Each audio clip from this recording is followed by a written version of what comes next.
महिर फाट्याला अंडरपास होणार? केंद्र सरकारकडून मोठी हालचाल. NHAIला पत्र. साक्री, धुळे न्यूज. विशेष वृत्त. महिर फाटा अंडरपासची मागणी अखेर केंद्रापर्यंत. नमस्कार, आपण पाहत आहात 24x7 न्यूज रिपोर्ट. आजची मोठी आणि अत्यंत महत्त्वाची बातमी धुळे जिल्ह्यातील साक्री तालुक्यातील महिर फाटा येथून. राष्ट्रीय महामार्ग क्रमांक 6 अर्थात नागपूर-सुरत महामार्गावरील महिर फाटा येथे अंडरपास उभारण्याची मागणी आता केंद्र सरकारच्या स्तरावर पोहोचली आहे. केंद्रीय रस्ते वाहतूक व महामार्ग मंत्रालयाचे तांत्रिक सल्लागार बाळासाहेब ठेंग यांनी या संदर्भात राष्ट्रीय महामार्ग प्राधिकरणाच्या संबंधित अधिकाऱ्यांना आवश्यक कार्यवाही करण्याचे पत्र पाठविले आहे. या पत्रात स्पष्टपणे नमूद करण्यात आले आहे की महिर, वर्धाणे, उभंड, भडगाव, तेंभी, रायपूर आणि परिसरातील अनेक गावांतील नागरिक दररोज या फाट्याचा वापर करतात.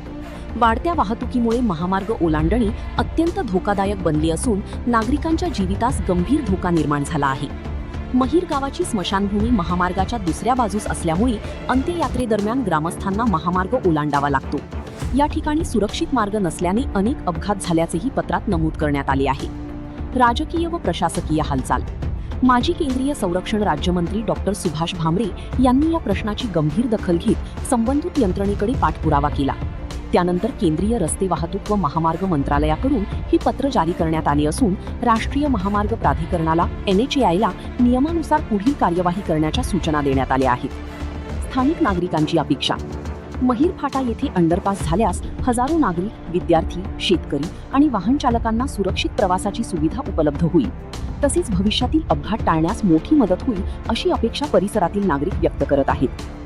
आता या पत्रानंतर राष्ट्रीय महामार्ग प्राधिकरणाकडून प्रत्यक्ष सर्वेक्षण, तांत्रिक मान्यता आणि अंडरपास उभारणीबाबत पुढील निर्णय किती लवकर घेतला जातो याकडे संपूर्ण परिसराचे लक्ष लागले आहे. मुख्य संपादक उमेश मोरे, महिर, तालुका साक्री, जिल्हा धुळे. आपण पाहत होता 24x7 न्यूज रिपोर्ट. सत्य, वेळ, विश्वास.